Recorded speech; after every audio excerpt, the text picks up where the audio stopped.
Bem, pessoal, mais um vídeo. Agora a gente vai falar de duas outras civilizações que se desenvolveram naquela região do Crescente Fértil.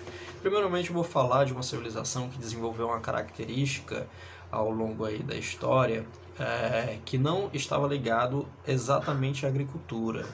Por quê?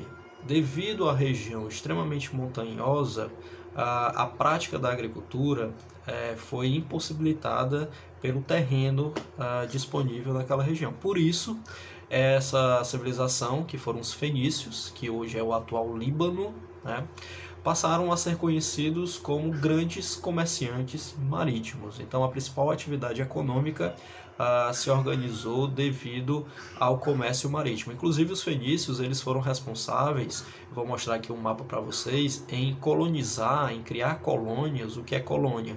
Uma região que fica dependente da região original da Fenícia em várias partes do mar Mediterrâneo. O mar Mediterrâneo é um mar que fica entre três continentes atualmente falando: o africano, o europeu e o asiático.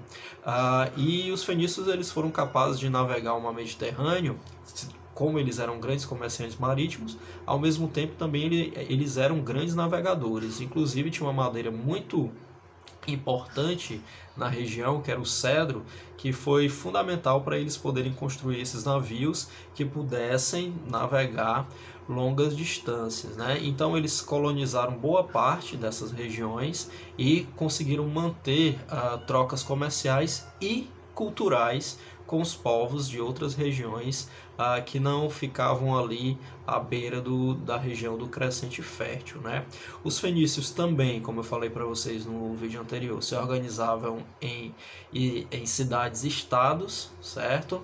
E eles eram conhecidos também por ser uma talassocracia, ou seja, um governo baseado em representantes comerciais do mar, ou seja, pessoas que tinham comércio e eram poderosos nesse comércio, acabavam também participando do governo nessas cidades-estados.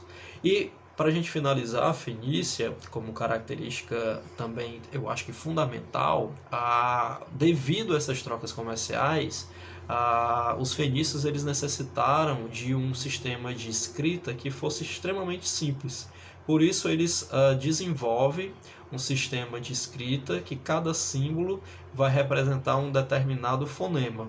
Ou seja, os fenícios eles dão aí o pontapé inicial, eu diria, a chamada escrita fonética, né? Que inclusive vai ser uma referência importante para o nosso alfabeto atual, o alfabeto latino, ok?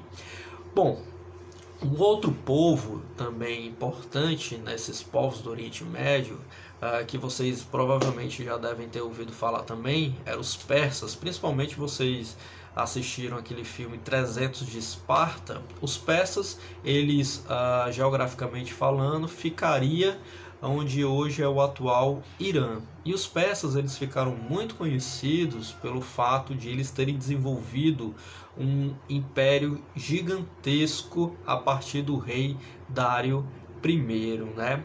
E com esse império gigantesco, algumas preocupações devem ser colocadas aqui para a gente pensar, né? A primeira delas, como é que eles conseguiam administrar um império tão gigantesco? Foi criado então, para poder administrar todo esse império, as satrápias.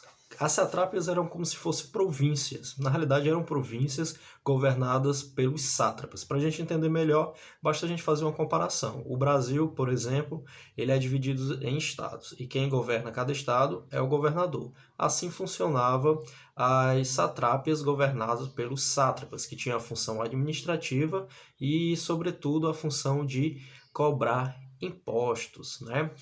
Para haver uma comunicação melhor e um sistema de deslocamento, eu diria, entre as satrápias, foi criada uma série de estradas. A mais importante delas era a Estrada Real, uma moeda o dárico e também um sistema de correios. Também cabe a gente destacar que os persas eles eram politeístas, na realidade dualistas, certo?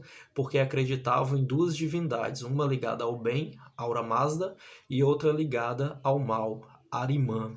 E uma característica importante, pessoal, a respeito dos persas é que, à medida que os persas eles vão tentando expandir, conseguindo expandir o território deles, como vocês viram aí no mapa que eu apresentei anteriormente, eles vão lidar com uma série de povos que têm culturas completamente diferentes. Por isso, uma maneira, inclusive, de até evitar possíveis revoltas dentro do império e manter esse império, a maneira de eles poderem tentar acalmar um pouco os ânimos, né, foi manter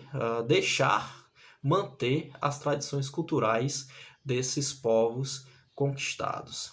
Então era isso, pessoal. Esse recadinho que eu queria falar para vocês.